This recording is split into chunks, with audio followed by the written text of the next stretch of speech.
Hi everyone, hello. Welcome. I'm gonna set this at the top of the video. This may be a skip because it's Oracle Juice Live. I am ready. I just want to get this alcohol out of my mini fridge, but then I got more alcohol. So that's fine. When I was in Italy, I had a Merlot, not a Merlot, a Moscato, and it was so good. It was so good. So I got another bottle. Now it's not from Italy, it's from like California, but we'll see. I went to a wine wholesaler, I guess, I think. And it was like 11 pounds, I think, for a bottle. I was like, whoa. They were like, just the one bottle. I was like, yep, just the one bottle. So anyway, I'm eating chicken noodle soup, and then I'm going to drink these two things. This channel, this video is not sponsored by anything except for the responsible consumption of substances if one so choose.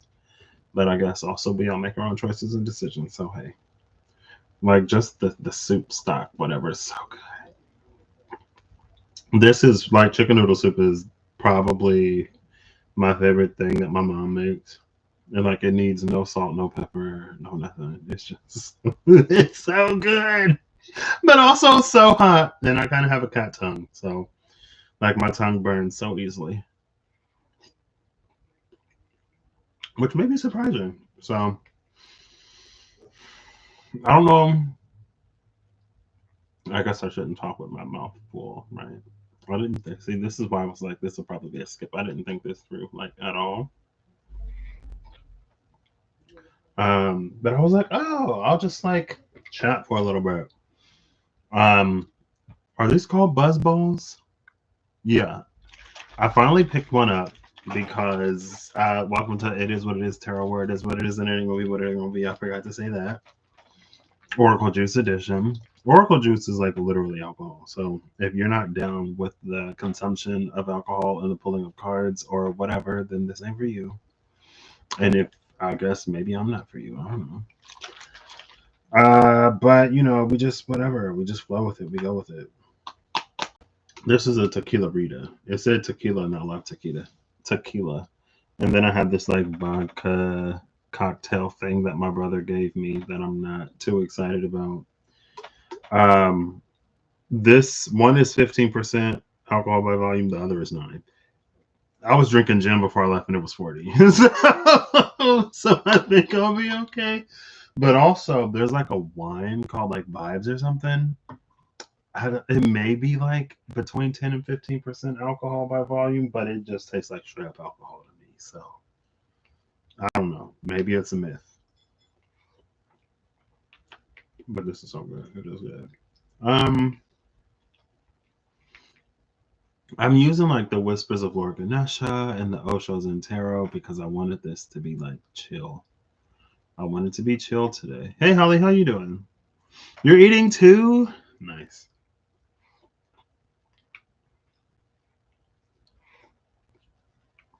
Um, I want it to be chill, so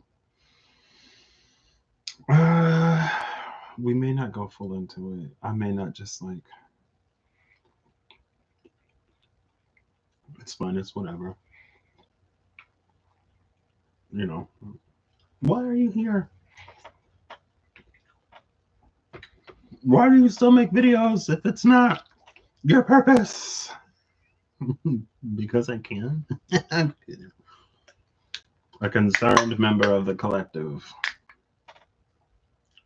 Um, ooh, it's maybe it's not green.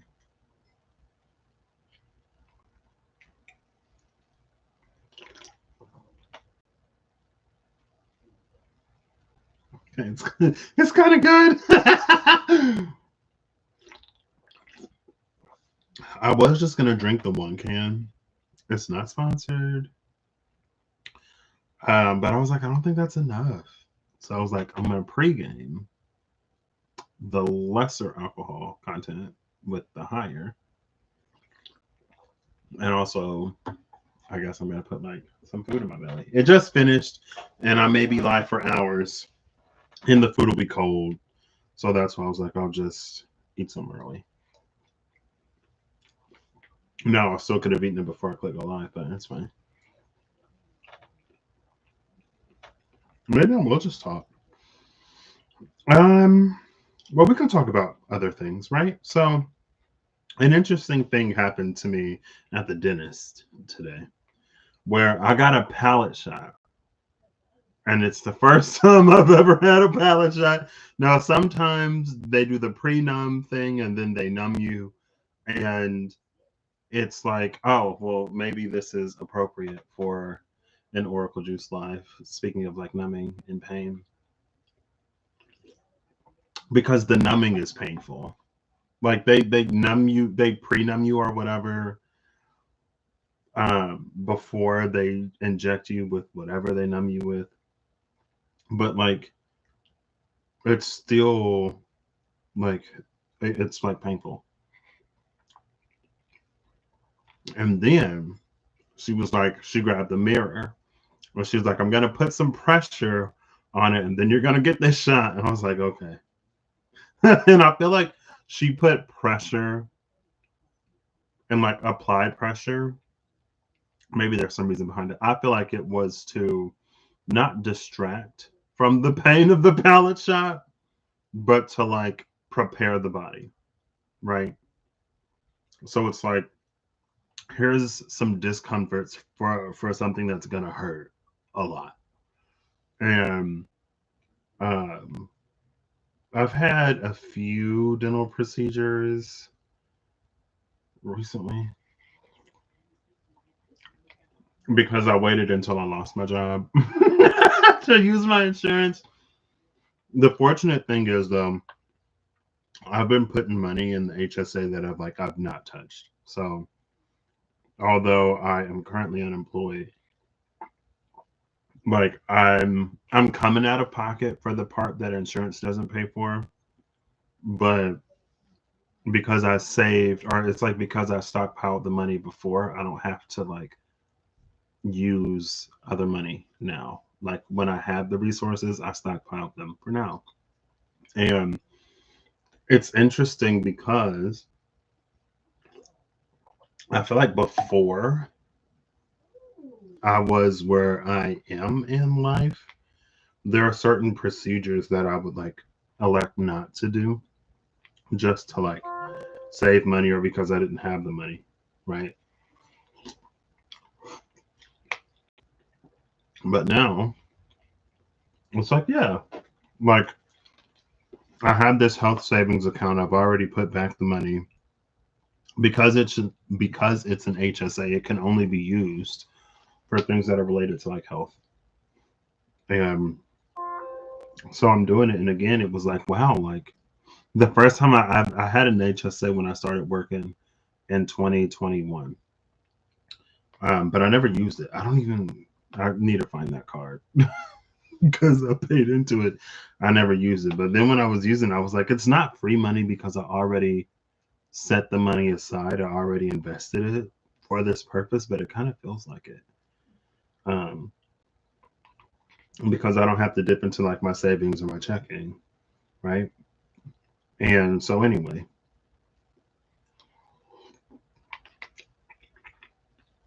I went to have a root canal done. And I've had two root canals before. So this is my third one. And but it was my first palate shot. I'd never gotten the palate shot before.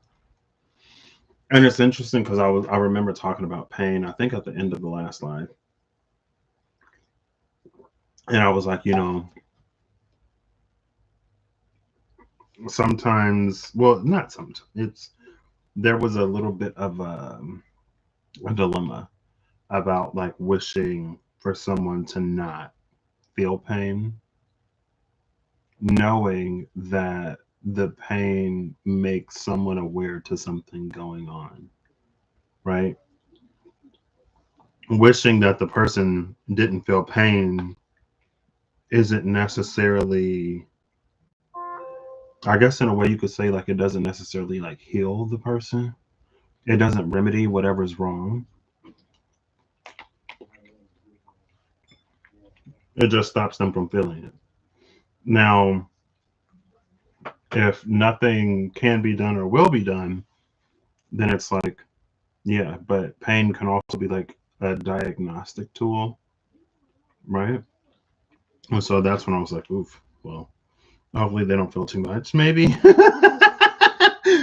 And yeah, so I was talking about it, and I get the palate shot. I'm like, oh my gosh, that sucked. But then um,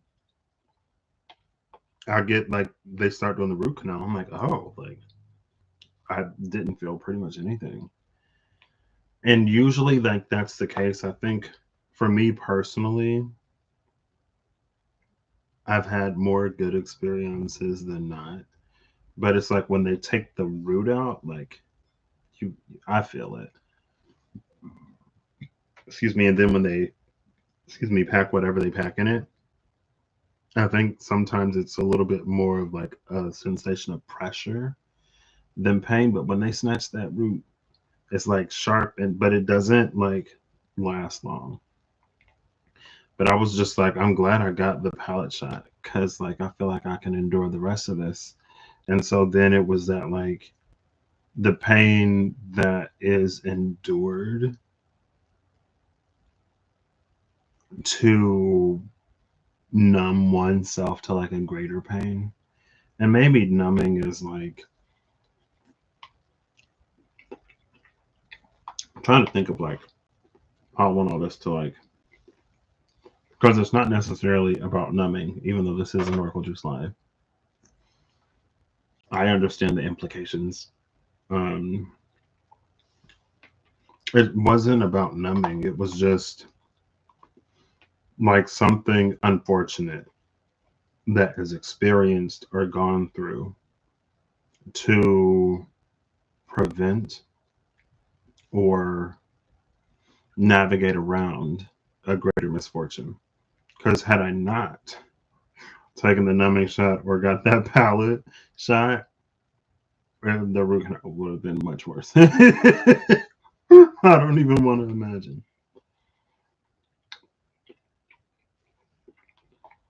So that was one thing. More so, again, in line of like, or in terms of like, hey, this may hurt or this may suck, but it's much better that something is like faced or addressed or whatever now than it is for it to like get worse. So that was one thing. Um, I'm almost done. Another thing was something that I already forgot. What was it? As a complete aside, like I had a dream last night that my Surface Book just like started working. Like it was on my bed for some reason, and it just like turned on. And I was like, what? It works. And I've been wanting this thing to work for I feel like years at this point. So of course I wake up. I've had a dream before that it worked, I think once. And then I wake up and I try to turn it on and it doesn't turn on, and then I'm just sad because I really wish it worked. But not only did it work, it's like it just came on, but also it started to like bring up tabs that I had open the last time I used it. And I don't know, that was interesting. I was a little bummed. But maybe I can get it repaired because traveling with this laptop is too heavy. This laptop is way, way too heavy. Like even when I went into the office, it's like clunky, it's big, it's old. It's from like 2014, I think. It's heavy. And if I had that, I would love it. So there's like a computer repair shop in town. I think I'll take it there and see. Um, and maybe that's all we'll talk about. There is, of course, like another thought, observation that is floating in my brain, but in the interest of like keeping the video not spicy, in the interest of like Sagittarius season coming to an end and the sun no longer conjuncting my North Node, like if it comes up, it comes up. If it doesn't, then I won't bring it up. But also, I had another thought. So this will kind of be like Capricorn season. Usually I use the SKT and I'll go like, what was, or the Fable Makers Animated Tarot, and I'll go like, what was the lesson of Sagittarius season? What's Capricorn season going to be about, and what's our introduction to Capricorn season?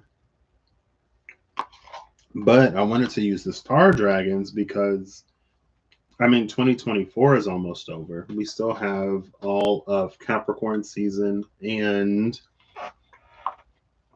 I'm not sure if the new moon in Aquarius is at the beginning or end of Aquarius season this year. I would assume we've been having new moons at the top of the month.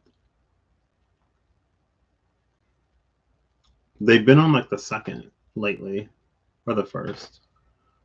And so if new moon Capricorn, oh, they're not on here. Yeah, they are. There's a new moon on the 30th. So we have 2 new moons this month.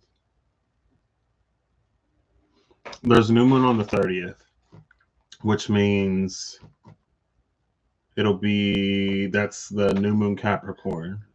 So new moon Aquarius will be early February.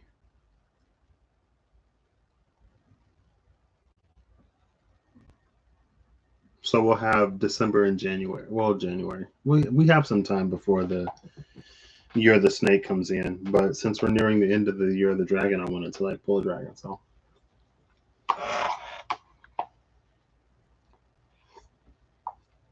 oh yeah. I was like, I looked in here. I went back in that bag for something else. The pockets in that bag have never been as tricky as they're being. I'm like, because it's a laptop bag. So there's a sleeve for my laptop, and then there's like the bag, and then there's another sleeve on the other side. And I'm like going through the bag, but I guess not checking all the sleeves. And then I went to look for something else, and I was like, oh my gosh, this is not some bag of holding, whatever. Like, it shouldn't be this hard to find the 3 things that are in this book bag. Anyway, that's done. I kind of want to get some more, but it's fine. I'll get some more after, and maybe it won't be too cold. I mean, at this rate, it may be. Okay. So the end of January.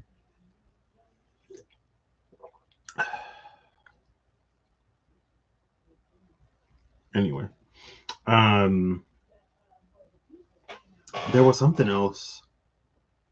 That's why I'm using the Star Dragons, because we're coming upon the close of the Year of the Dragon.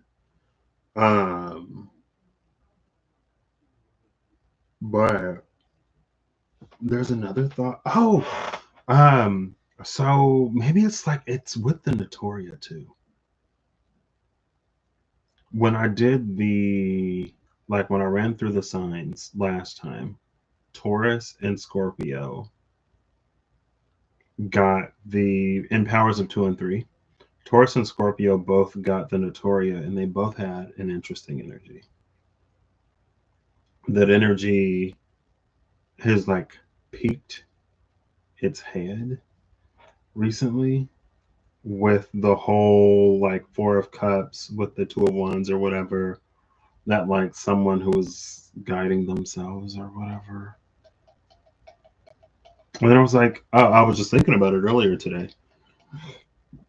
Excuse me. And I was like, oh, like that was the Taurus Scorpio axis. And I think one of the last lives I did before I left. I don't know if the Hierophant and Death came out, but I think that Taurus and Scorpio was there too.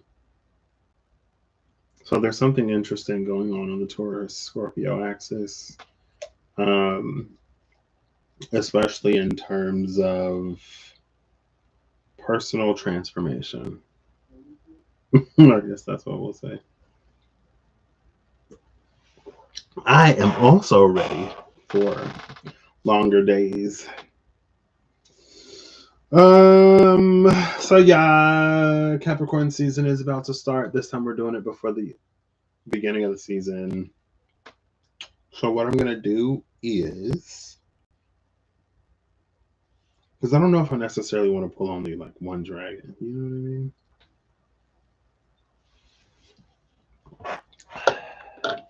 That started a lot better than it ended.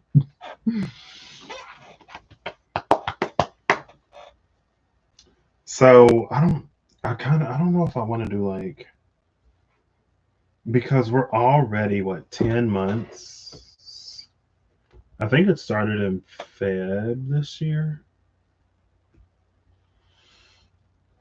Maybe. Is the new moon around the same time? It's probably like a week earlier.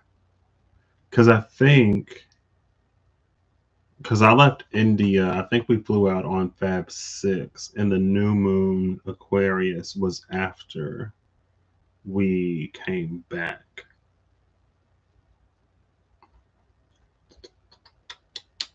So it's been about 10 months. So there's about 2 more, or a month and a half, if it's the end of January.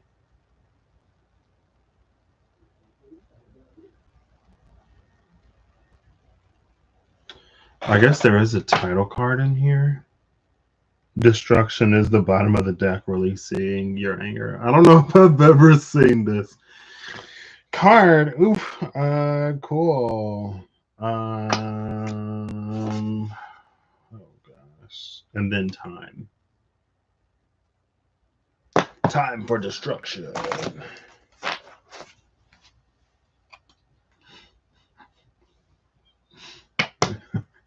It's fine. I'm just like, oof. I mean, if we go there, we go there. So I'm trying to decide if I want to pull 2 dragons or 1 dragon. I wish there was a way. I mean, I could always flip a coin or something to determine if it is 2 dragons or 1 dragon. Like a dragon for the year of the dragon, or like a dragon for like the year of the dragon up until now, and then the last month and some change that we have before we enter the year of the snake. Like I said, I'm also using the Osho's and Tarot and the Whispers of Lord Ganesha because I want to keep it like chill as possible. But then I'm like, so does every dragon come with a whisper? Is it a whisper between the 2 dragons? I think that's what I want to do. I think I want to do a whisper between these 2 dragons. Energetic movement and sustenance at the cut. I haven't used this deck in a minute. I knew I wanted to use the Star Dragons, and then I was going through my shelves of just to see like other cards that I haven't used in a while. And I came upon these 2. Well, first was the Whispers of Lord Ganesha, and then by the time I made it to the 3rd drawer, it was like the Osho Zen Tarot like follows the theme. So I think that is what I will do. We'll get 1 dragon for the year up until now, another dragon for like the end of this. So yeah, Chinese New Year starts on the new moon Aquarius, I believe. I mean, I've just like noticed it over the years.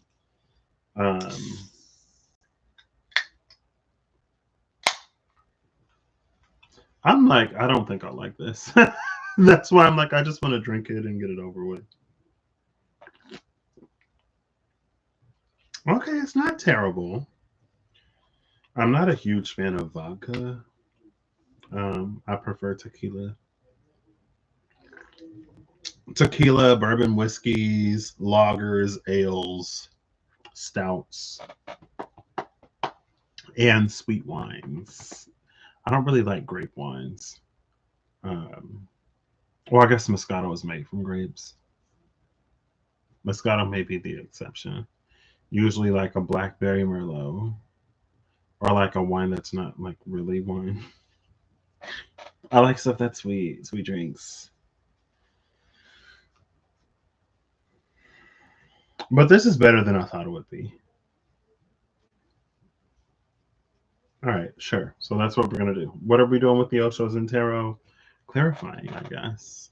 How are we gonna clarify with the Oshos and Tarot? I don't know. We'll see as we go. All right, I have all the books here because I'm probably gonna need to read them. I'm thinking of the last time I used the Osho Zen Tarot in an energy that's very similar to whatever this Taurus Scorpio, whatever that energy is. I think it was very similar to that with the completion. It was the energy of like there was some kind of not a divine signatory, but a patron, some divine patron that was like putting the stamp of approval on somebody.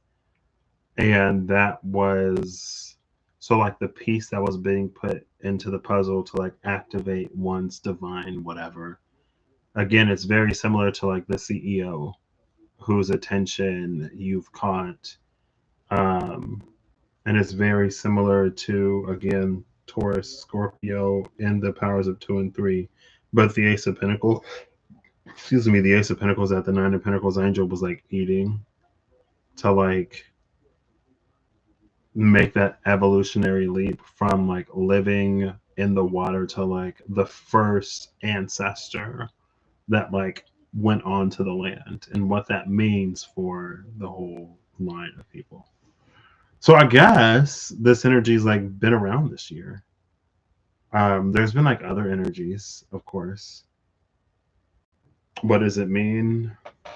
I don't know. That's between somebody and the divine.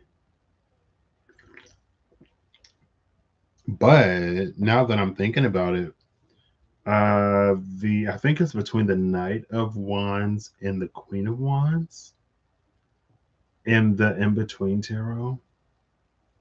That came out, I think, when I was in my apartment. I think that was last year.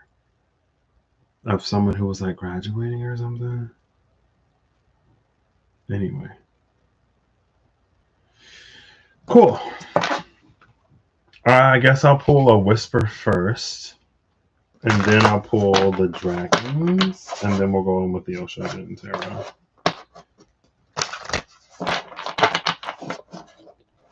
Interesting. I did have a dream. Ooh. Wholeness and divine support. Oh my gosh. 2448. That is twice of 24 is 48. Wholeness and divine support. It is like literally the divine patron that's putting the seal of approval, that last piece of the puzzle to like make someone whole. Which like activates their divine whatever. Girl, I don't know. I don't know. Don't ask me. But Lord Ganesha, the whispers, the card said yes. Interesting. All right. Claim flip. Cool. I think wholeness just flipped back over. It did. Wholeness just flipped back over. Oh, and it's 24. So maybe it's like the year of 2024, especially since I'm pulling the dragons for the year of the dragon. Bottom of the deck is belonging.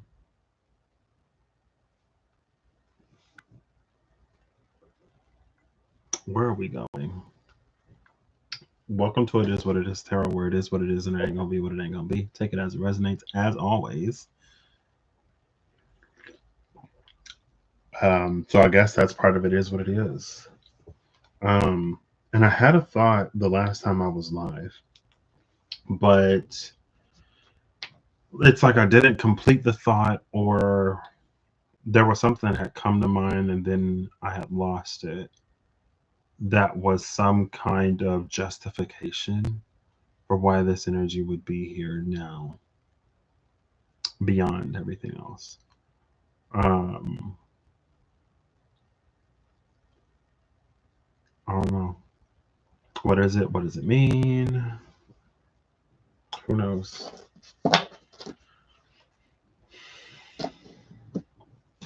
Cool.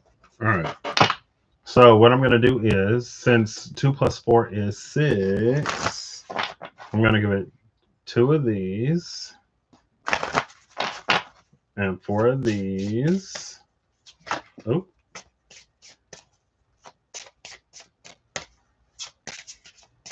And I'm going to pull the top and the bottom. So the dragon up until now is dominance, believing in yourself. Ooh.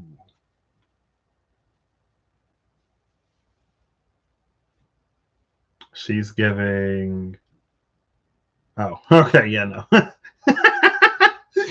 I was like thinking about going live earlier. I've honestly been like waiting all day. I don't mind. I drink whenever I want to drink. If it's 10 a.m., if it's 10 p.m., I'm drinking. I mean, again, of course, like assuming I'm not at work or going to work, you know what I mean? But outside of that, but I was like, maybe it's a little early to be like going live, trying to do an Oracle juice at like noon. I remember I went to a bar on campus. I just got 2 shots. Or I got like the shot of the day. It was this bar I used to go to. And the bartender was like, "How is it?" I was like, "It's pretty good." And she was like, "I would try it, but it's a little early to be drinking." And I'm like, "Girl." I'm like, "I'm right here. Like you're talking to me." But anyway, this is interesting. Like, so when like people are talking about being sovereign or whatever, like dominance, believing in yourself, like, and that's number 2. So we got 224. Maybe that was the year when the year of the dragon came, yeah. February 2024. Let's see. Let's ask our favorite virtual assistant that acts like they can't hear me sometimes, even though I know that they're always listening. Hey, Google. When did the year of the dragon start? According to the University of Sydney, the years of the dragon include 1916, Nope, 1928, 1940. Hey, Google. When was Chinese New Year 2024? Chinese New Year was on Saturday, February 10th. Feb 10, so yeah. It was in February. This is number 2. Maybe.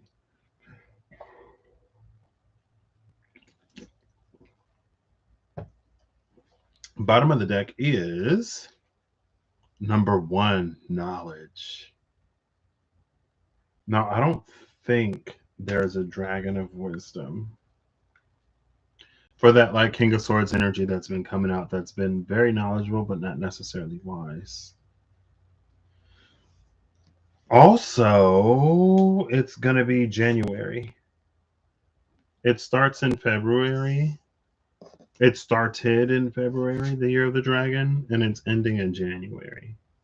Started in the 2nd month of 2024, ending in the 1st month of 2025. And it's a Roman numeral one, so like you know it's the next year. Interesting. And again, like they're flanking this wholeness, especially because wholeness. Oh, look, so the green is here, right? The green and wholeness. And I was eating my chicken noodle soup from a green bowl. Look at that. Green bowl with a blue spoon. Yeah. I kind of want to go get some more.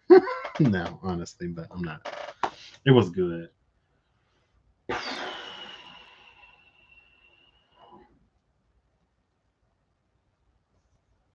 Yes, it was. Was it The Wheel of Fortune. I think it was the Wheel of Fortune in the Fable Makers, I believe. I could be mistaken, but I think it was the Wheel of Fortune in the Fable Makers that came out the last time I was live that I made a comment about. And it was like between the solar plexus and the heart. Major Arcana. Ooh, these are in alphabetical order. Yes, I'm pretty sure it was the Wheel of Fortune.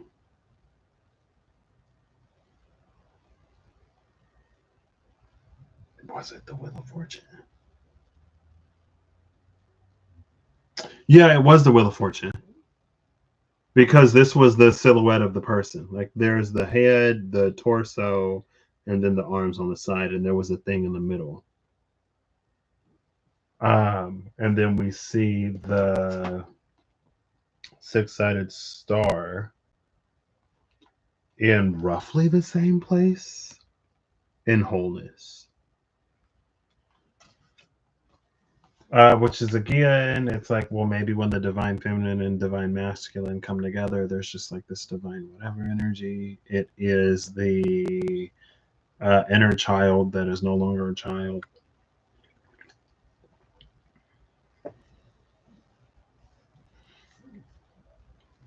Knowledge is such an interesting energy to come out after dominance. To lead with dominance is to be like very strong or whatever up front. But then to like transition into knowledge is to maybe apparently take a step back. Um,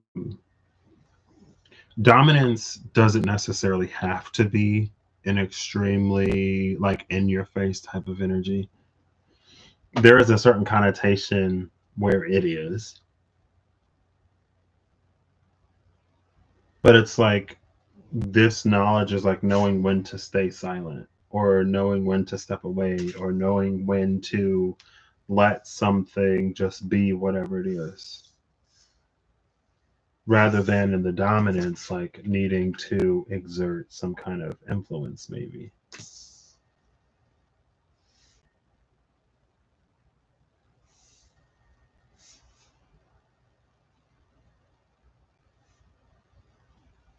Cool. Let's read them because reading is what? I opened the book to number 44, Blessings. 36, Healing and Cultivation, Enlightenment, Inner Knowing, Empowerment, and 24, Wholeness. Acknowledge the oneness of all life. Okay, so she's probably not going to give me what I'm looking for, but I'm still going to read it. Recognize that you are part of something larger. You have a connection here with not only this life and physical body, but with the divine in the universe. Ganesha is guiding you to recognize the sacred truth that you are a divine being, here to give and receive love. It is time to recognize your role in this life. You are complete and whole as you are. You lack nothing. The simplest way to win hearts is through your actions. Green is representative of the fourth chakra, the heart chakra. The heart chakra is the center where we experience love. When the heart chakra is open, you are able to create a safe and supportive, loving environment. When the heart chakra is clear and in balance, you will find compassion for all life. You may be more empathic. You may be able to see the divine in other people. You will find you are happy and fulfilled because you are fulfilling your divine purpose in service to humanity. Your sense of self is not limited to the ego. Your consciousness will expand, and you will realize that to love others is to love yourself because we are all one. This card symbolizes peace. You are asked to take a moment and hold the color green in your heart. You may experience a soothing, relaxed feeling that will bring a sense of renewal and self-control. If you are in need of healing, breathe deeply and affirm your health and healing. So yeah, it's very like, I don't know. It's she said what she said. She's not necessarily my vibe. Not that she isn't. I don't know. It's just like flowery and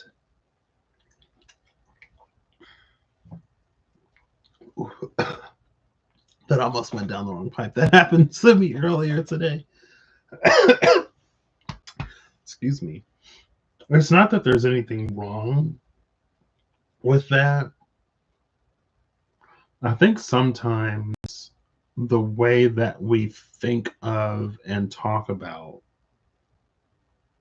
like divine love or whatever, it's almost like we strip it of its power by making it so like soft and frilly and flowery and whatever. And again, like it's not that it isn't necessarily, but again, it just, to me at least, more often than not, it feels like it takes the power out of it.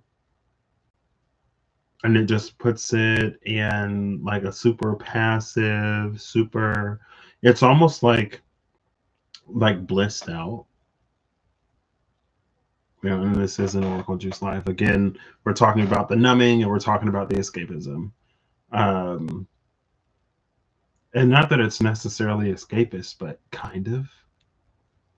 Again, it's just like there's an aspect of power to it that I feel like isn't necessarily, at least to me, it doesn't necessarily always like follow through, or it's not necessarily always communicated anyway.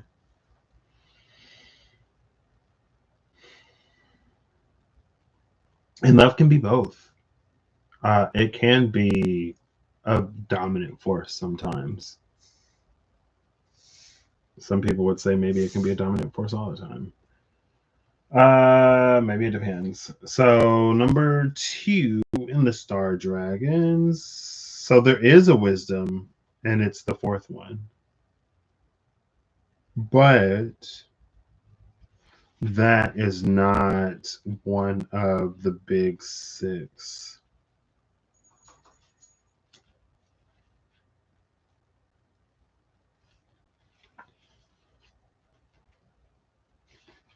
Okay, where are we? Yeah. So knowledge, resources, inspiration, time, space, time and space. So there is no knowledge in the big 5. But there is a wisdom. Sorry, there is no wisdom in the big 5, but there is a wisdom in the small, in the minors, you could say, the small 28. Dominance, believing in yourself. This is the Andromeda constellation, interestingly enough, which is like one of our neighboring constellations, right? Wisdom of the Herald. Shed all self-doubt as you sit perched upon a throne of strength and know your place. With a sly smirk. Ooh, I love that. Of course, I'm like partial to this energy, but you know, it's whatever, it's fine. Shed all self-doubt as you sit perched upon a throne of strength and know your place with a sly smirk. And I love that this is like a know your place, but this isn't a know your place that's meant to be like you are lesser than you think you are, let me humble you or whatever. This is a know your place that's like put yourself on that pedestal, put yourself on that throne because you know you deserve to be there. And you ain't gonna come off that pedestal or come down off that throne for nobody. If they don't have their own throne, that's a them problem. If they can't find a pedestal to put themselves upon, that's a them problem. Like, why do I got to get off my high horse when you can just like come up here? Hello? You know what I mean? Anyway. Shed all self-doubt as you sit perched upon a throne of strength and know your place with a sly smirk. You have things covered, and you are the captain of your own ship. Wisdom of the dragon. In any given moment, fire can rain down from your powerful jaws as you let the world hear your roar. Seize and lay siege to entire kingdoms with a single swipe of your claws. Dominate every given situation. You are a mighty and powerful dragon. Now roar. Oof. That's such an interesting. And again, like this is centered around wholeness. So there's no ego here in you knowing who you are. There's no ego in you operating in whatever ways that you operate, and you not diminishing or you not making yourself any less. Again, it kind of makes me think of the Five of Swords, Seven of Swords, High Priestess, King of Wands energy, where there was some like Five of Swords energy that was trying to get King of Wands energy to come off their throne, and the King of Wands was like, I'm a whole gosh darn King of Wands. Why would I get off my throne for who are you? And it's like no shade, but I literally don't know who you are. And like, of course, the Five of Swords energy can be like, oh wow, look at the ego on this one. But it's like, again, when you have a kingdom, queendom, or empire, you have to consider more. Anyway, my Chiron in Leo says yes. So, oh no, I am not that good at musical chairs. I think it's because I don't want to hurt anybody, and I'm a big dude, and I know that I can. So, more often than not, I just choose to like take the L, because it's not worth someone getting hurt over. But anyway, and metaphorical musical chairs. Oh yeah, for sure. Like when we're talking about the throne is mine. So even if I'm not sitting on the throne, like it's still mine. You know what I mean? The throne is symbolic type energy. Knowledge. This is the Aquarius constellation. What? Not this being like, okay, you don't believe me? Let me show you. Knowledge. You see that number one, knowledge? Constellation Aquarius, the water bearer. New moon Aquarius, January 29th, when the year of the dragon, I guess January before the 28th, before the new moon, when the year of the dragon officially comes to a close. Also, Q, Age of Aquarius, whatever. So this is Aquarius. Wisdom of the Herald. Build your skills and abilities. Learn more than ever before. Wisdom of the Dragon. Knowledge is the key to set your mind free. Seek and you will find me. I am in every corner, in every situation, in every trial and test. Live and learn from me. Listen closely. Because this mentioned trials and challenges and tests. Oh, I want to grab. It's fine. I'll do it. I wasn't necessarily wanting to have to like shuffle these out, but I can't resist the deck dungeon challenge. I mean, I can, but I don't want to. I have, on a rare occasion, resisted a deck dungeon challenge.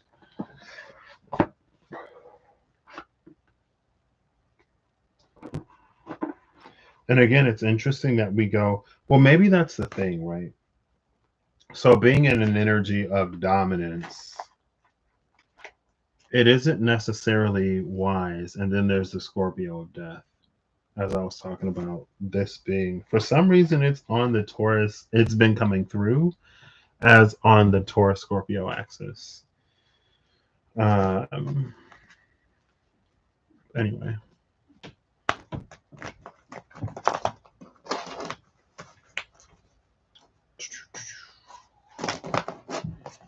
in that position of dominance, it isn't necessarily wise to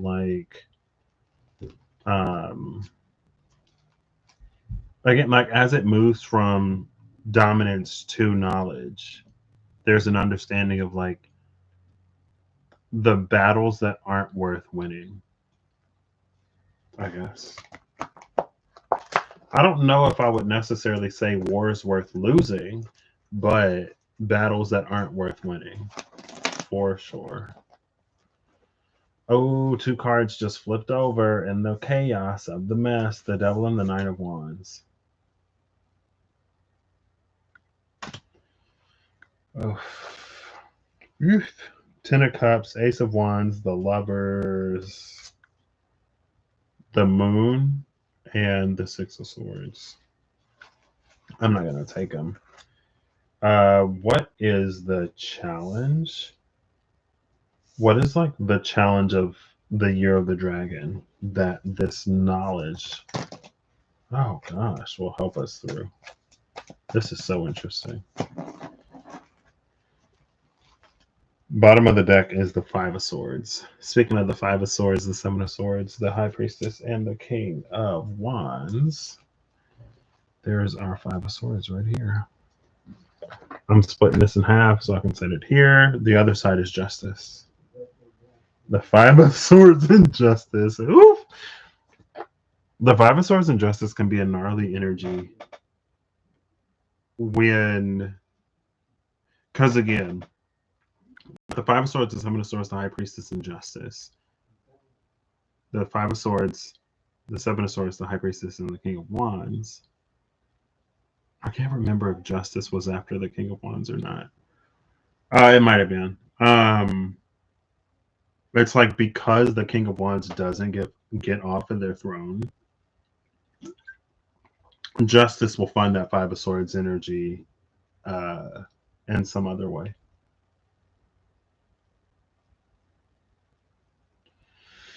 Now, 4 cards came out. 1 face up, 3 face down. 1 pretty much under dominance, which is this 2 of Wands that we saw. It was the 2 of Wands and another card that was clarifying that like 4 of Cups. The 2 of Wands was the one that had this like future sight, future vision, this bigger picture that they could see.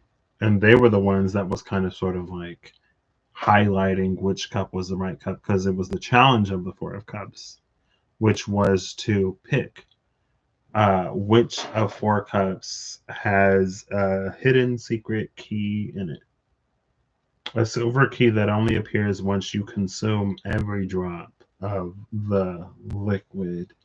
Now, when that came out, Disney's Hercules came to my mind. And it was the beginning of the movie when Pain and Panic strip Hercules of his divinity, basically. And they said that he had to drink every last drop of the potion in order to be rendered fully mortal, but there was like literally a single drop that he didn't drink, and because of that he retained his strength. Now it's interesting because again, wholeness is here. I was doing some fun activity. I was doing a fun activity with my good friend who tried to make me cry. Everlong Mystic Eve. And there was, in the mythology of Hercules, there is a goddess who is sometimes a daughter of Zeus, sometimes a daughter of Eris, who can basically create blind spots for both gods and mortals. And so Hera used this goddess to trick Zeus into not giving Hercules his birthright. And then after Zeus found out, he was mad, of course. Goddess of mischief, delusion, and ruin, who led gods and men into recklessness, inconsiderate, and ruinous actions. Okay,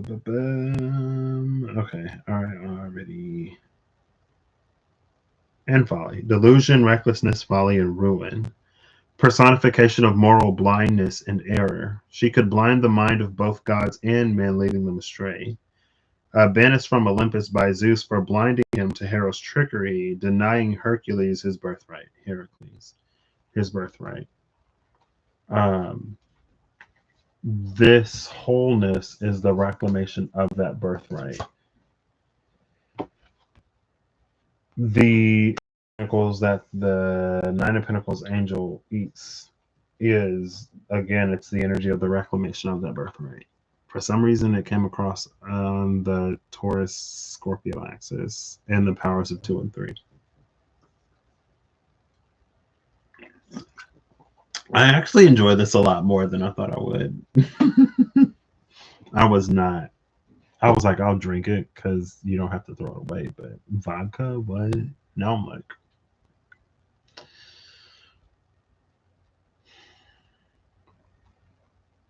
the challenge of the Two of Wands is the challenge of the Ace through the 10 is you're in a room. There are whatever the number is, magma methods, and half of that number salamanders in this room. There are whatever the number is, 5 by 5 squares of lava. You have to defeat, incapacitate, or render unconscious the magma methods and salamander in order for the door to unlock. Excuse me. So there's two magma methods, 2 5 by 5 square feet of like lava, and then 1 salamander in the room.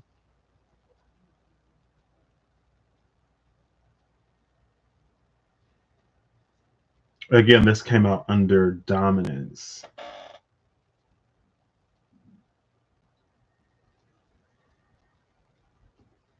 The interesting thing, maybe it's that the dominance was necessary at a certain point. Now, on occasion, these fire monsters have come to represent like shadows of the past, especially the salamanders. Let's reveal these 3. These 3 feel like they're on the side of knowledge, which is interesting because that means that within this next month and some change, there are 3 challenges to overcome. Now, they may be majors. Majors in the deck dungeon come with boons or blessings instead of challenges. I want to do the middle one first. The middle one is the 2 of coins. So the challenge of the 2 of coins is to receive 1 D100 times 2 coins in a chest. So let's just see what that is. Hey Google, roll 2 D10s. I found this on the web. Oh gosh. I can just Google roll a D100. Roll the percentile dice. Can I say that? Hey Google. Hey Google. Roll percentile dice. These are the top results. Nope. Roll a D100. That's a... What? What? If I could get the ad off of this, I would show you. There's like... Oh, wait. I clicked this. Boom. There we go. And then I hit roll. Maybe 24. Oh, 24 is wholeness. Look at that.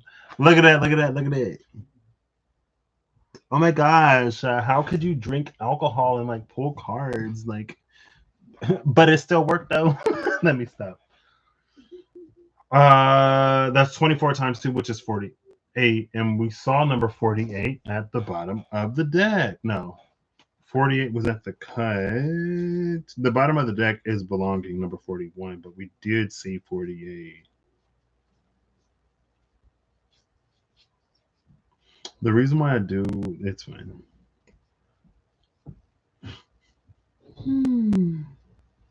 Hill, Chiron, and Leo said, you can't tell me nothing. Divine support was the 48. Those, I think it came out at the cut with wholeness, or they like both flipped over or something like that. It was a 24-48. This is the Two of Pentacles. I multiplied the 24 by 2 to get the 48. Now, because this is the Two of Pentacles, with the imagery of the Two of Pentacles, there's this like balancing that needs to be done. And it's interesting that even though the waves in the back kind of sort of shift and change, that balance does not. Because you would think you would kind of do a little bit of, you know.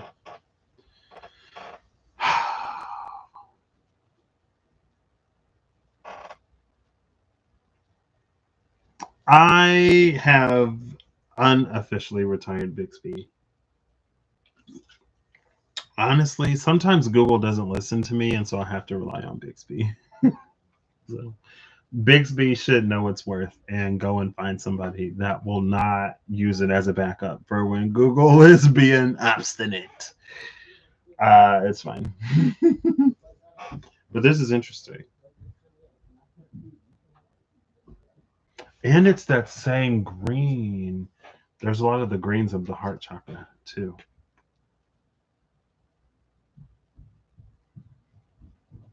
Interesting. Y'all saw the random dice roller say 24.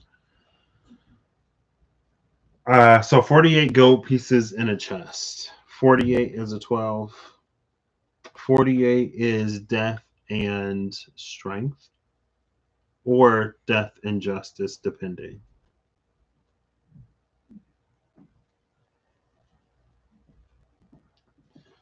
So that's one challenge. A challenge of knowledge is to not only receive, but again, the Two of Pentacles is balancing. I don't know if it's like to get a single endorsement is, I don't know the permanence, I guess, of an endorsement. Meaning, like, let's say that you're in this phase of like dominance or knowledge where you are like standing in your integrity, your authenticity, and you're in alignment. And so you get this like stamp of approval. I don't know how conditional it is, meaning that for some reason, if you decide to get super egoic or like follow me because I know the way, if it won't be like taken. I don't know how tenuous, I guess, that is. Right, like if the ego comes in out of balance to the point where it starts to derail, can one lose that endorsement? Maybe not. I don't know. The third card is the Queen of Coins.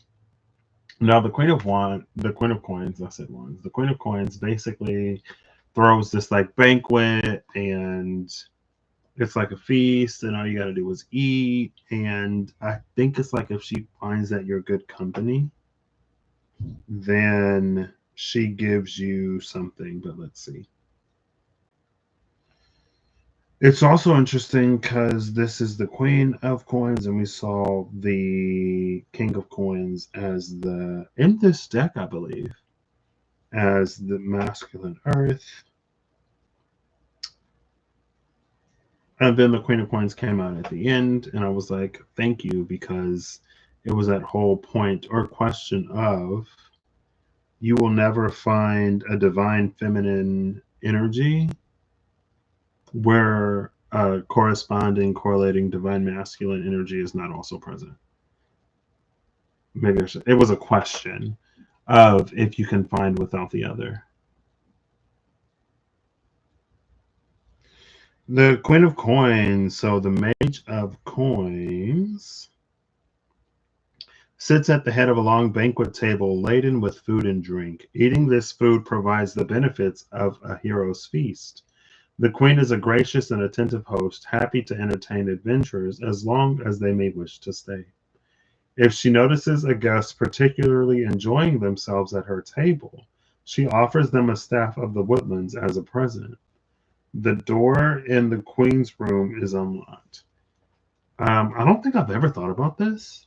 before, but I think the Page of Wands has that Staff of the Woodlands. It's like a staff that can turn into a tree and do other things or whatever. Basically, it's a staff that can turn into a tree. But that same staff, it's giving me the Staff of the Journeyman, the Eight of Orbs, and the Spirit Keeper's Tarot.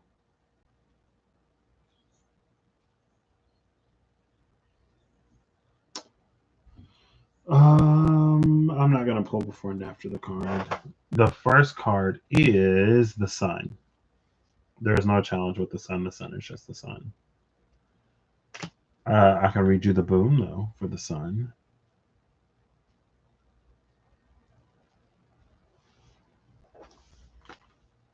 The boon of the Sun is, gotta do some scrolling. Give me a minute, please.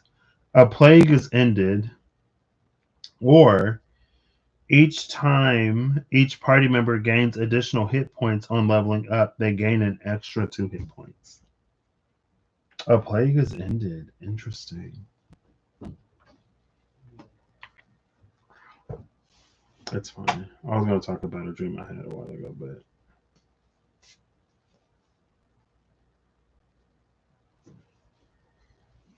so there's the challenge of receiving 48 coins. There's the Hero's Feast. And then the end of a plague or extra hit points whenever you level up. More vitality. Or something else. Right, because those are just suggestions. Now, on this day, we have the Sun conjuncting the Moon. Because this would be the new moon. Hey, David, how you doing? This would be the new moon Aquarius. Or I guess before the new moon Aquarius.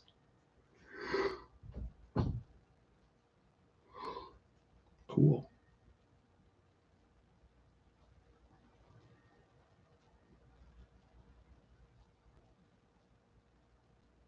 A Hero's Feast. I mean, for wholeness, it makes sense, right? Because belonging is at the bottom of the deck. Joy is this 41, 42? No, 41, 47. Joy, wholeness, and personal transformation. See that personal transformation?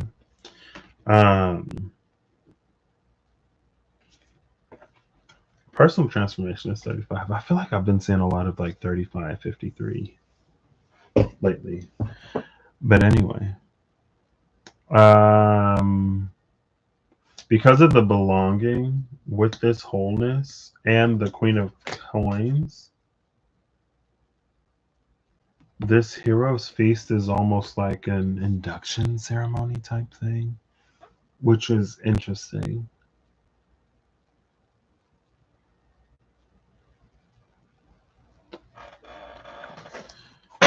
So, what does Thou Shall Zen Tarot want to add?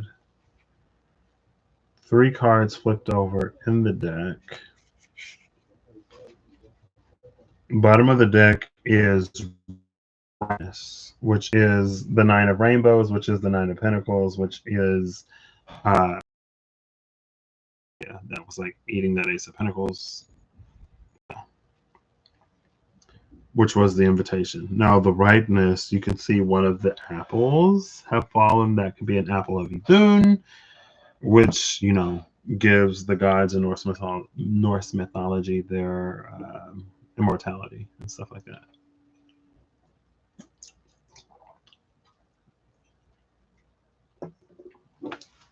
The cards that came out, ooh. First is Trust.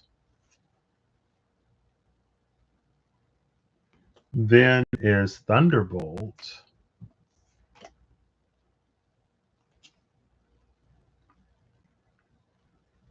And then it is Creativity. So because of the 3 and the 16, this is kind of Tower and Empress energy. If this trust is the Knight of Cups energy, because the Knight of Cups was the one, it is the Knight of Cups. The Knight of Cups was the one that was taking the cup around to regenerate, I guess, those sacred pools, to bring life back to the sacred pools. I don't know what this means. Maybe it's metaphorical. Take it as it take it as it resonates.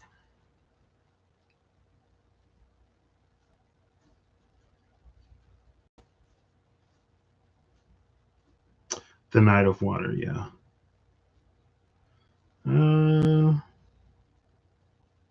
I was playing Super Mario. No. What's it called? I guess I could blame it on the alcohol. Brothership. Why can I not remember Mario and Luigi Superstar Saga Brothership? And it's interesting because in the game, Luigi, they call it these leaps of logic, which was interesting to me because it's not like a leap of faith. It's a leap of logic. And then we have this like free falling energy. Now, because I don't know if it's the dominance, the wholeness, or the knowledge, where it's not that it isn't faith, because it's still faith, but it's like not a blind faith.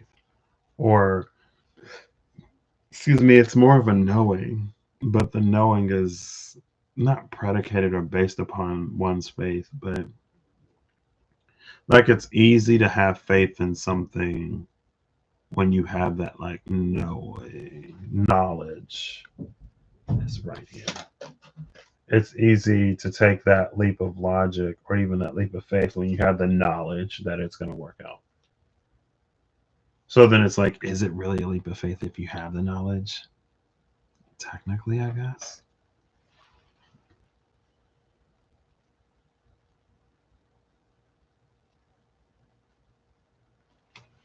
Oh, knowledge. Don't waste your life for that which is going to be taken away. Trust life. If you trust, only then can you drop knowledge. Only then can you put your mind aside. And with trust, something immense opens up. Then this life is no longer ordinary life. It becomes full of God, overflowing. When the heart is innocent and the walls have disappeared, you are bridged with infinity. And you are not deceived. There is nothing that can be taken away from you. That which can be taken away from you is not worth keeping. And then there's Thunderbolts, number 16. I'm probably not going to read these too much. Innocence. Thunderbolt. The card shows a tower being burned, destroyed, blown apart. This is another kind of sort of message, theme, or imagery that's been coming out. Again, this trust leap came before the tower. So when the tower strikes, that person isn't in the tower.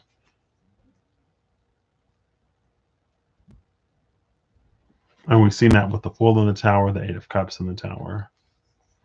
And I believe the last time we saw it was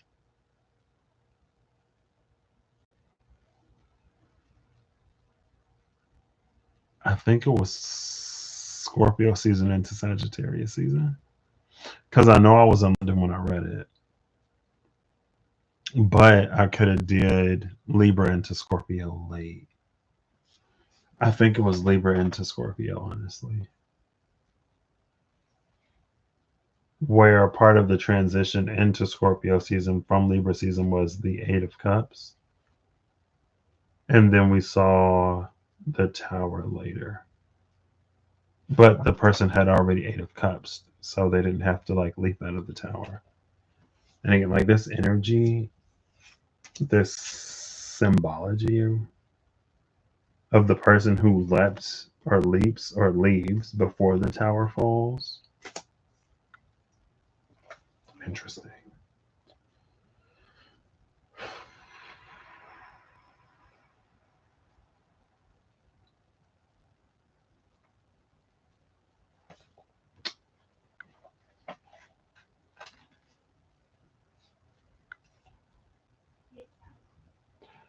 You can see this person like dating in the back.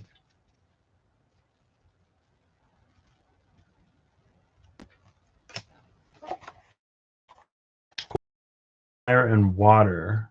Ooh. From the water below to the divine light entering from above. This card is literally possessed by the creative force. And we just saw in the well-known tarot, I think the final card was Temperance, which is a balance of fire and water. Technique, expertise, and knowledge are just tools. The key is to abandon oneself to the energy that fuels the birth of all things.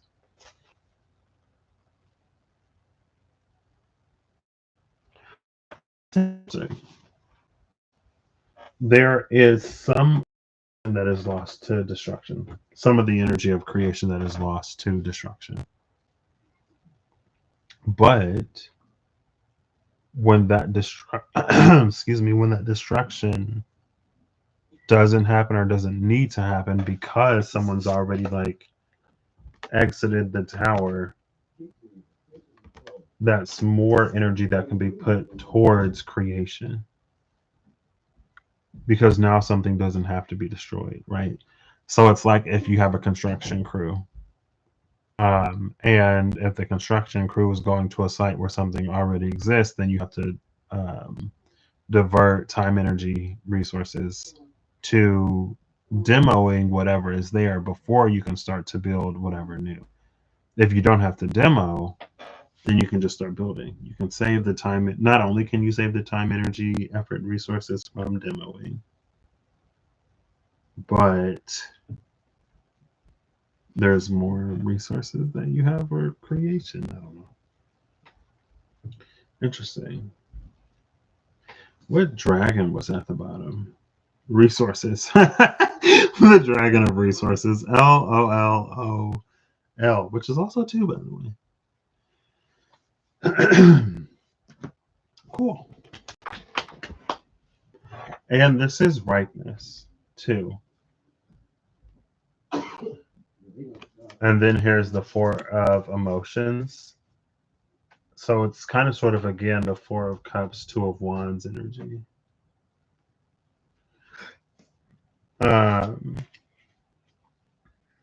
Ripeness meaning that like something is ready.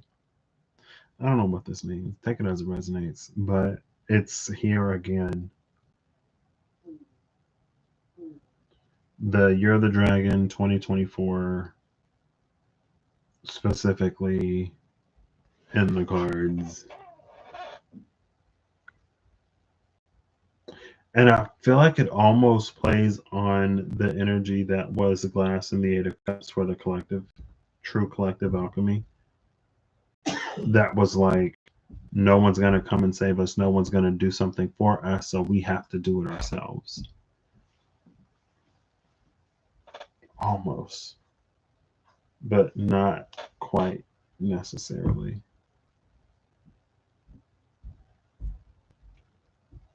This is such an interesting energy. Cool. Time for final cards. It's only been an hour. Maybe the food isn't super cold. I'm going to put these back in order. I think I'm going to get them all together first before I start doing final cards. Like half the deck decided to just hit the table instead of shuffling. Free experiencing adventure.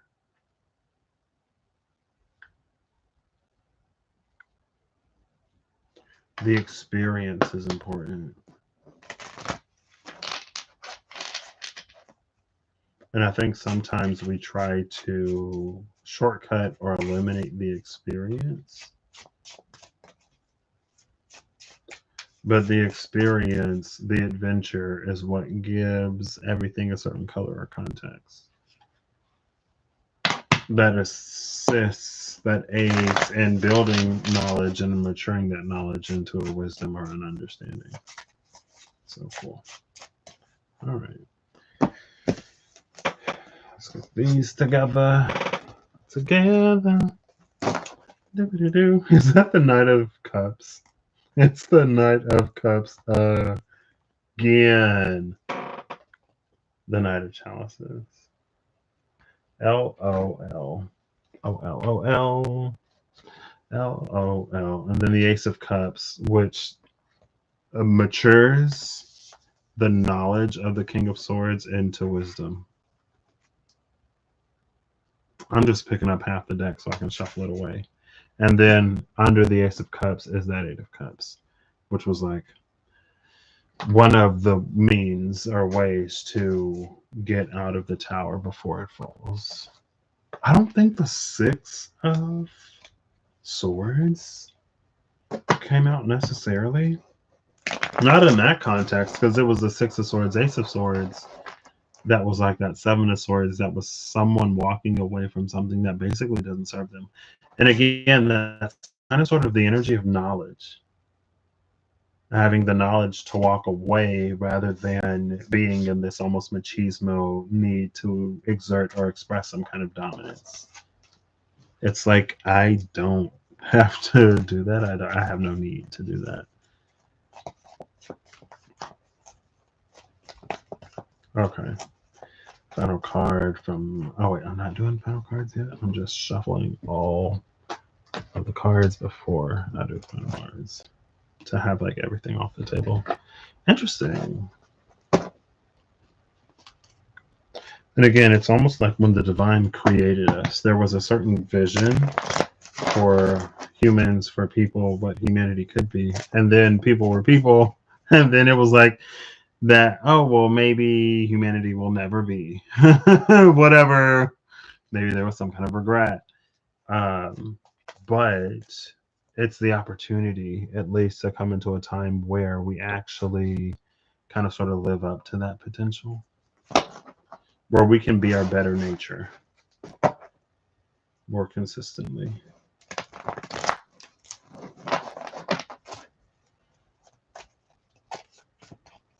Cool. Oh, the Ace of Wands, Nine of Wands. I'm not taking anything right now. That's 10 Wands, 8 Cups. The Ace of Wands actually came out with the Nine of Cups recently as this thing that we kind of sort of don't expect, that we like end up really wanting or liking or becoming passionate about. But that was in the energy of something that needed to come in the dark. And it was interesting because there's this thing that needs to come in the dark, and then there was the Knight of Cups, that was the Gemini full moon Knight of Cups, that was like almost preying upon someone's weariness, like life weariness, and offering them, again, numbing, escapism type of vibe, offering them something that they can refuse, but they choose not to.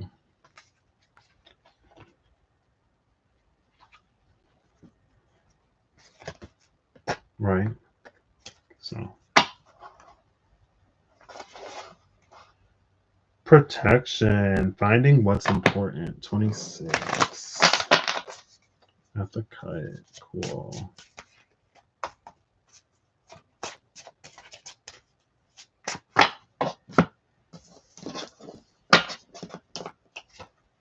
Welcome to It Is What It Is Tarot, where it is what it is. And again, the thing about dominance is to not make oneself less than. Ooh, the blank card. It's not a true, like,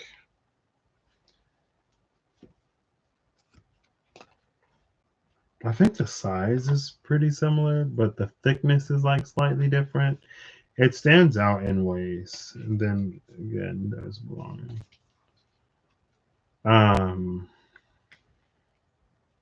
Childlike expression. It's like induction ceremony vibes again with the belonging and that Queen of Pentacles, the hero's feast. Maybe there's an invitation button. These are like not wanting to shuffle. There we go. Capacity to love with the childlike expression. Oh look, it's 1, 2, 3, 4. 1234. Capacity to love and childlike expression. Love it. All right, this is the last one. And they flipped over immediately. 2 cards, energetic movement and spiritual practice. This is interesting.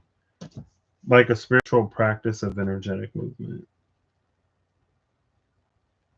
It feels like it's within the realm of dominance.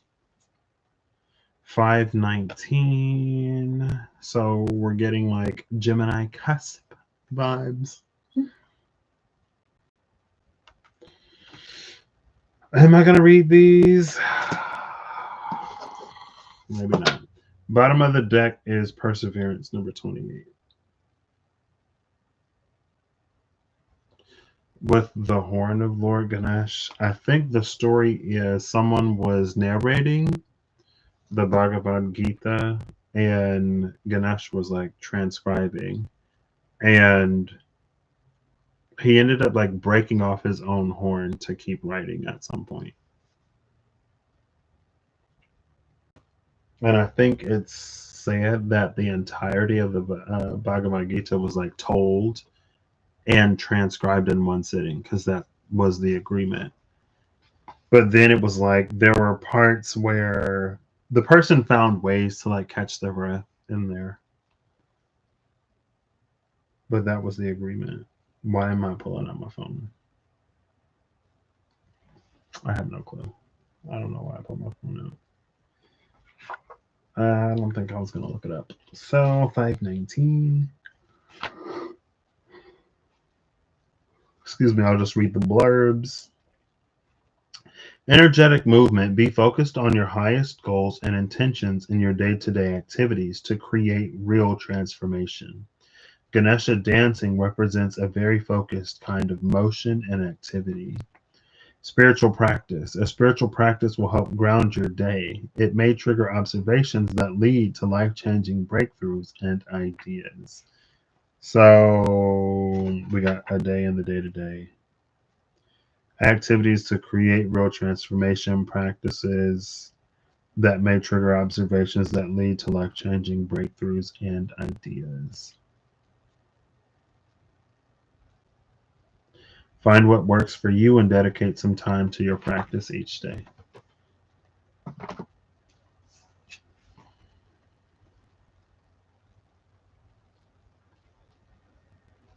It's interesting because in the dance of energetic, like there's an interesting dichotomy, I guess, between the dance of energetic movement and the stillness and the spiritual practice. So it's like this is a movement that doesn't distract from stillness. I think sometimes we can tend to movement in order to like stimulate something or in order to avoid sitting with something. But that is a movement that is engaged in with the purpose of distraction. And this is a movement that may be a part of someone's practice. It's like we don't move to distract ourselves. We actually move to focus. Or whatever.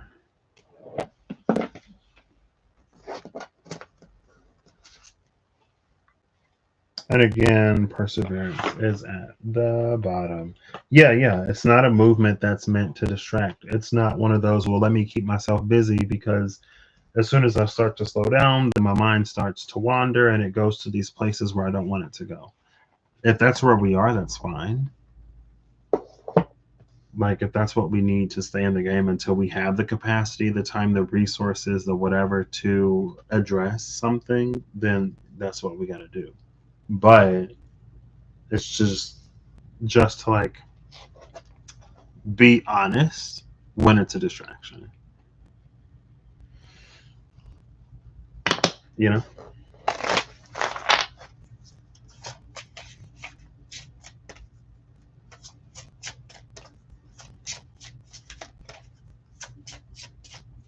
And there's a difference between, like, again, a movement that's meant to distract and maybe like there's a movement that clears one's like head or mind so that then they can get some clarity on the topic. All right, I think knowledge just did a dirty flip. Clean flip, clean fall, star dragons, please. Ooh, that. Oh, how many is that? 3 dragons just flipped over. We have the Dragon of Invention, number 11, burning with passion. I think that's new for me. Again, the Dragon of Dominance, believing in yourself.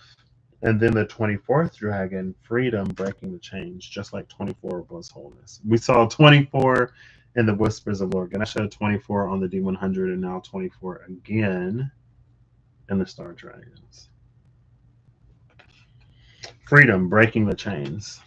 Invention, dominance, and freedom. 11/2/24.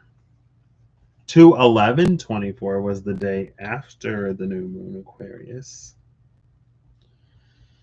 11/2/24 was probably the new moon in Scorpio. Because I think it was. There's a calendar here. Oh, it's fine. New moon 2024. No, it was the 1st of November. So we get the day after the new moon. And it was 7:47.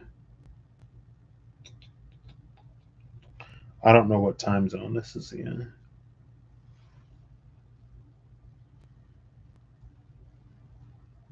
What time zone?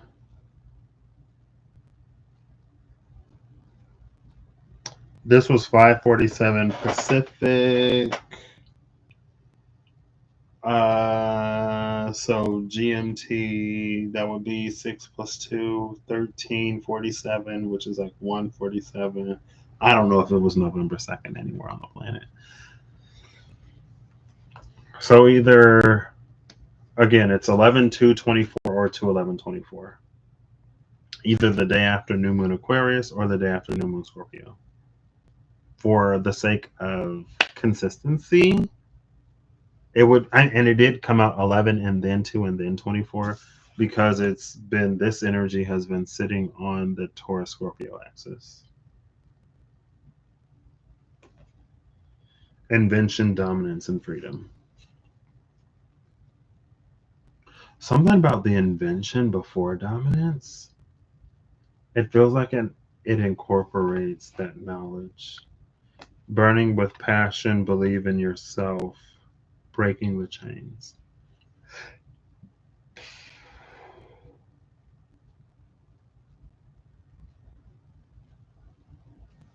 Cool.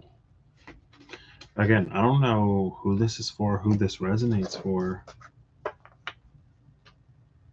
But it's like the chains that were broken were the things that kept one's like divine nature bound.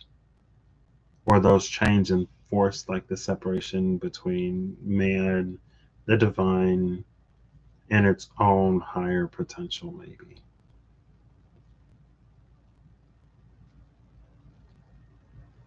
But once those chains are broken, then it's like the spiritual self and the ego can come into some kind of harmony or balance. Cool. I want some more chicken noodle soup. Oof. If I'm being honest, Maybe I was a little overly ambitious. I could have had one or the other, but it's fine. Again, I don't know. I had a dream a while ago where I'm pretty sure I recorded it so I can tell you the date. Where it was like, it was presented as a company and the company was switching hands. So things would be under new management or under new leadership. And so it was almost like, for those who weren't in attendance, because it was like there was a formal announcement that was made in an auditorium. And so maybe for those who weren't in attendance, then like they didn't know that this company had changed hands, or they didn't know that whoever was in charge would no longer be in charge.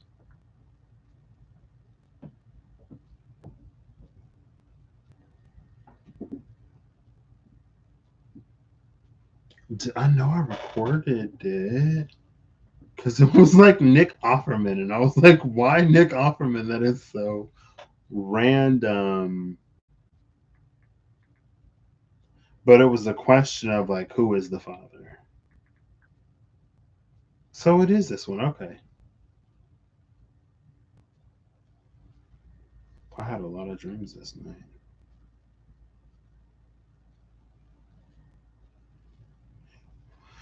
So this was January 25th, 2020 when I recorded it.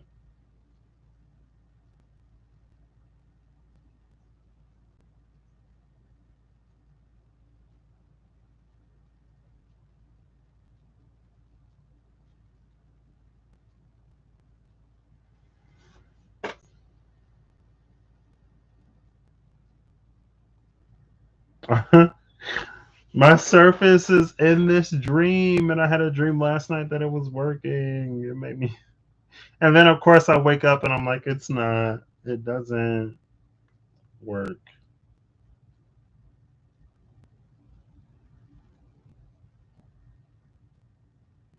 Cool.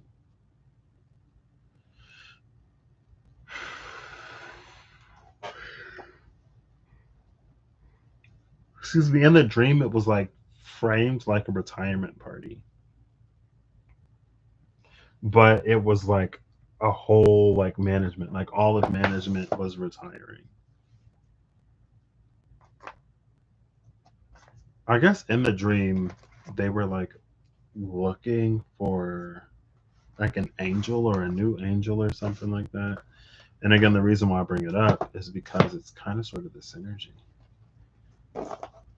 where man embraces his divinity again, or some will.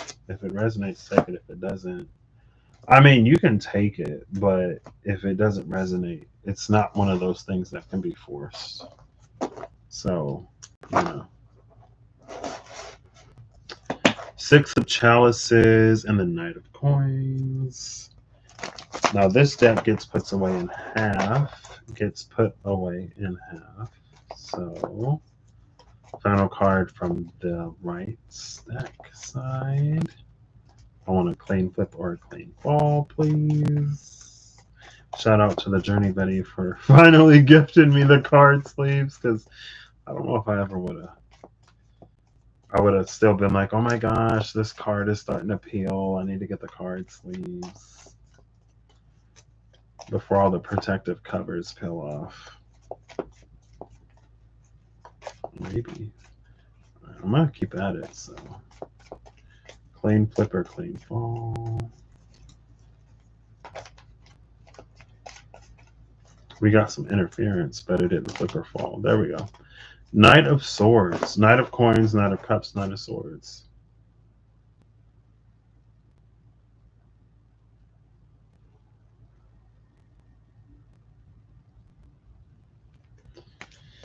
Bottom of the deck is the Knight of Wands, so that's all four of them. The Knight of Swords and the Knight of Wands are two of the fastest knights in the deck, but they're moving in opposite directions. What's interesting is that under the Knight of Wands is the Chariot.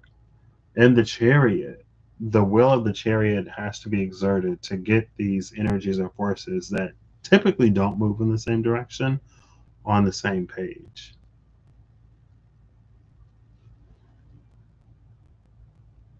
And again, in this deck, the Sphinxes are up and moving. So this is Gemini, Sagittarius, Cancer.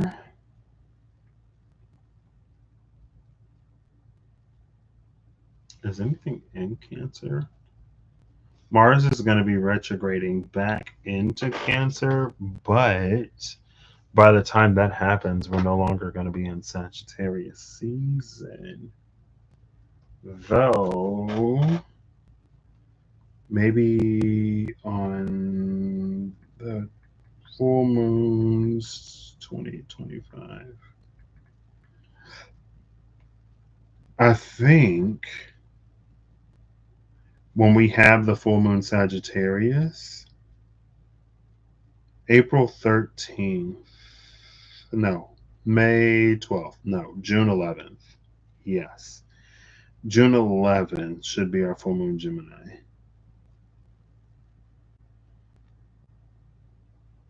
I think, excuse me, Mars may be in Cancer then. Change the date because I know how to do that now. June 11, Astro Matrix could have been an app that I enjoyed more this whole time.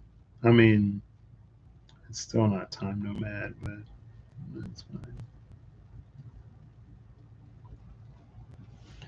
So let's see. Sun in Gemini at 21 degrees.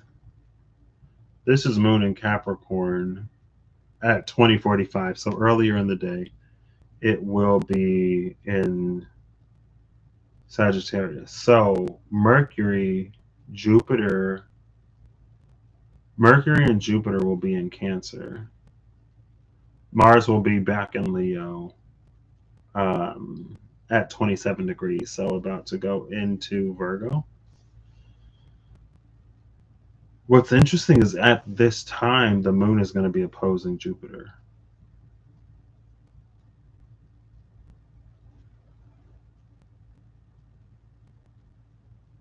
Now, Jupiter is going to be 0 degrees. Mercury is going to be 6 degrees. So that's not a tight, tight aspect at all. Knight of Swords. Oh, this is upside down.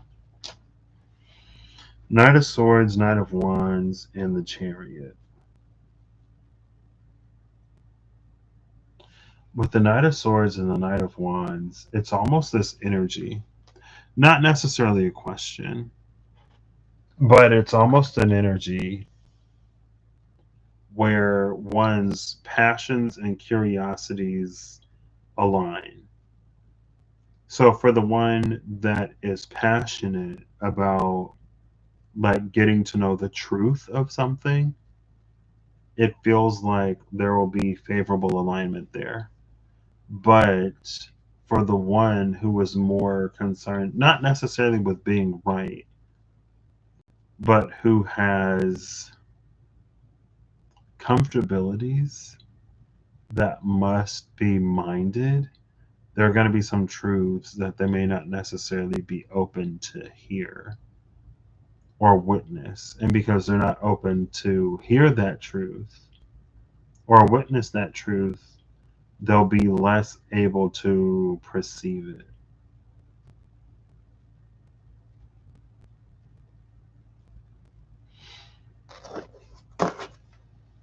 King of Cups at the bottom over here with the moon at the cut, the moon and the King of Cups.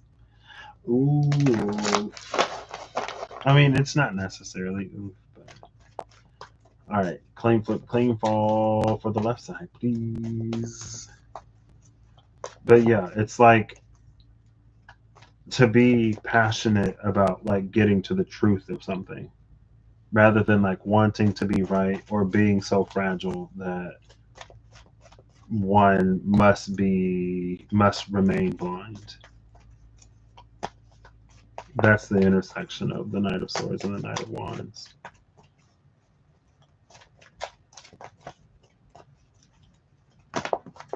I think like, yeah, anyway. We have the Nine of Wands. We just saw the Nine of Wands with the Ace of Wands, maybe? Nine of Wands at the bottom. And the Emperor. Oof. This is also big oof energy. Under the Nine of Wands is the Ten of Cups. It's not necessarily a question of stamina or endurance. The Emperor exhibits that like dominance. The Emperor does not become weary at some of the things that the Nine of Wands becomes weary to. And it just sort of like is what it is, I guess. Right? It's like anyone can claim to be sovereign or whatever, but to actually be that can be a completely different story, right?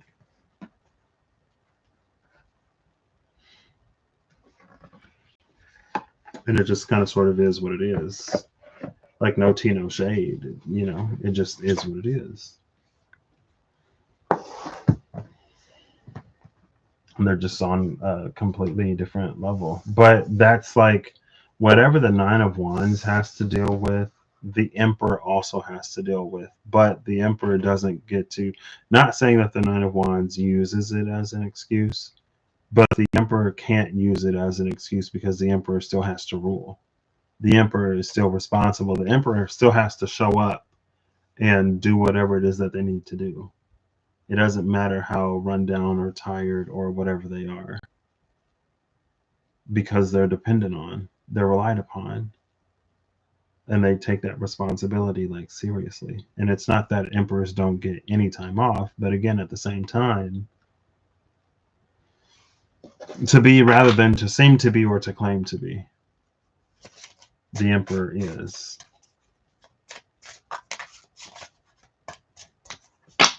And that's a Nine of Wands that was beat up. Participation and ordinariness. Eight of Rainbows and the Four of Fire. I kind of love this because it's giving like earth, water, air, fire, all sort of like pouring into the same container equally. And then the ordinariness at the cut is like, what? Like, you don't do that? Like, doesn't everybody? And it's like, no. All right, final. This is the last deck. Osho Zen Tarot. Final card, please. Cool. We just got clean enough fall. Bottom of the deck is going with the flow, which is the ace, I'm assuming, of water. There's no number. The card that came out face down is consciousness. Consciousness. And then going with the flow. Just floating in the sea of consciousness. Cool. The Rebel, which is the Emperor. Yeah, for the Emperor. We literally just saw the Emperor. And look at those broken chains.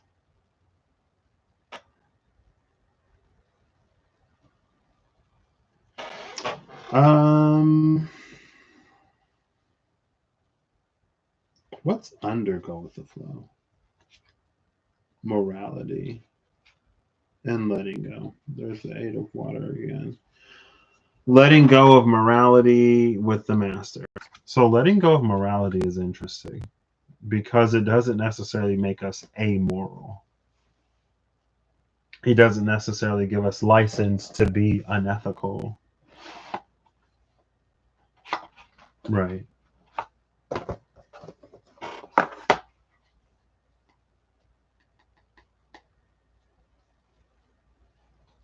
Because at that point, it's almost like at that point, it's not morality. Sorry. At that point, it's not morality, it's who someone is.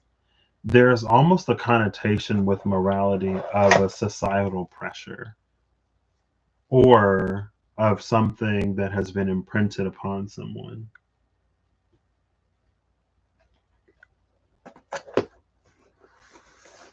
But it's almost like it's not even about morality for some people, or when it comes to certain things, it's not even necessarily about morality, because morality is something that we have to rely upon in order to modify our nature or behavior sometimes. But for the one that's just like going with the flow in consciousness, it's like someone isn't a nice person because of societal pressure and all of this other stuff. They're a nice person because they're just a nice person. You know what I mean? It's not because of anything external to them. And morality almost has a connotation that faces society or that is enforced by society. But it's like that's just who they are, type of energy, right? That's them floating in the sea of their own consciousness. And their consciousness just has a nature that would never do whatever. So it doesn't need any kind of external guilt or shame or stigma or societal norm or whatever to like be a decent person or to do whatever is right. So cool. That's what I got. Again, I don't know what this energy is. I have been thinking about it today though, in terms of it being on that Scorpio Taurus axis. This came out also in one of the, I think it was a Dungeons and Dragons Magic the Gathering card booster pack. And it was almost in that booster pack, it was like there was someone who represented like the best of human nature and someone who represented the worst of human nature.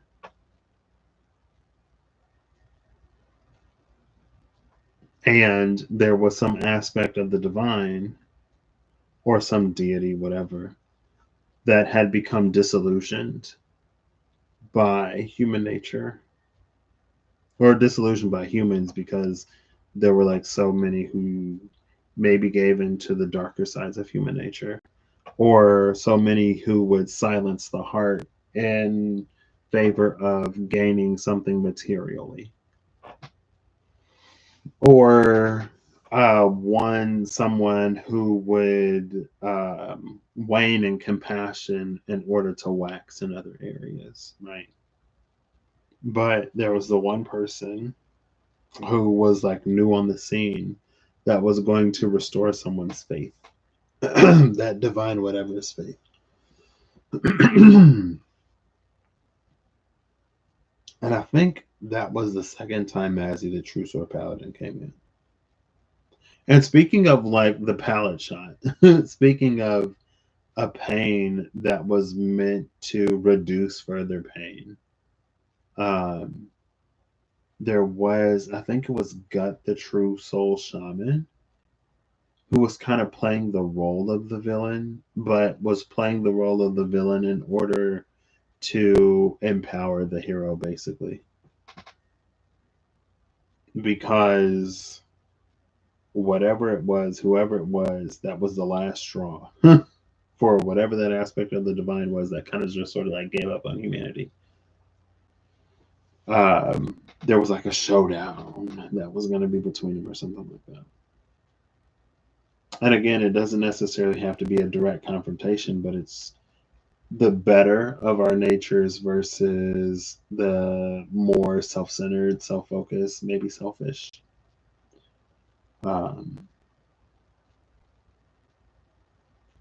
Yeah. Kind of sort of there. Anyway, no problem. I hope you all have an amazing whatever whenever you see this. I hope you're acting in alignment to make all that you wish to experience your reality. I hope that whatever you need along your path, journey and way you find I'm kind of tempted. I think, I don't know. I wanted this to be chill, and it's been chill. There's been no, I mean, maybe limited, spicy, whatever. Um, but again, at the end of the day, it almost takes me back to whenever the wishing well or like the Nine of Cups card came out. We all, more or less, maybe it's a generalization, but we all seek or pursue whatever it is that we desire. And sometimes we do what we got to do in order to get it. And so it's almost like it's easy to, in hindsight, compare ourselves to someone else and go like, oh, well, if I would have known I could manifest this or ask for that, then I would have done it. But it's like, if it's almost a play on that Knight of Swords, Knight of Wands energy.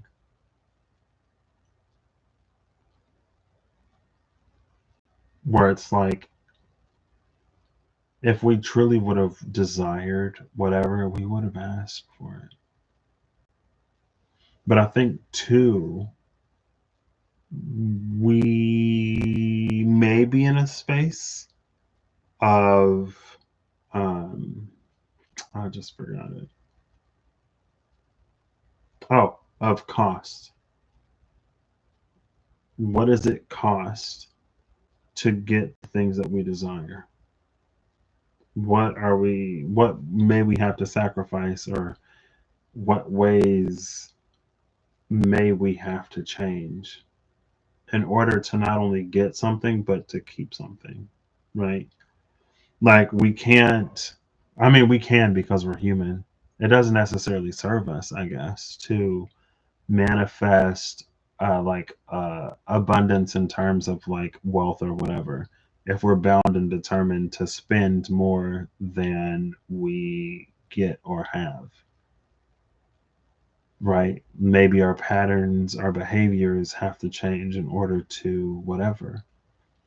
And just the same as like in manifesting some kind of peace or some kind of harmony, maybe we also have to have the capacity to like listen to people and to care and to like, do other stuff. But not only the cost of things, but almost kind of sort of what happens when that cost isn't paid, but we keep asking, or it's not cleared out of the manifestive registry, which honestly almost feels like it starts to dip into the Nine of Wands versus the Emperor energy. The Nine of Wands may be the one that's like, I'm not going to do this, I'm not going to do that, I'm not going to make this change. Like, I want what I want, but I don't want to have to do anything to get it. But because we are convinced to, through whatever means or method or way, to continue manifesting or to continue asking or to continue pursuing whatever, when we don't necessarily do the things to receive it or to make it, I want to say like actualizable, then it just creates this almost like pressure, which leads to attention, which can cause all kinds of things. Anyway. So I will catch y'all later with less Oracle juice, which is just like alcohol. Maybe. I feel like this wasn't necessarily Capricorn season. It was kind of like the end of the Year of the Dragon. So whatever we learned in dominance, because dominance was the energy of the past, we have already exerted some kind of dominance, began this transition into a wholeness, and we're like shifting the dominance to knowledge.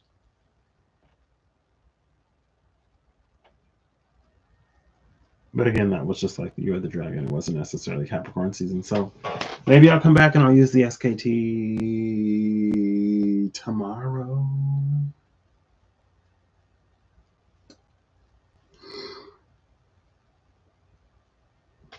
Maybe not. I don't know. All right, bye. Thanks for stopping by.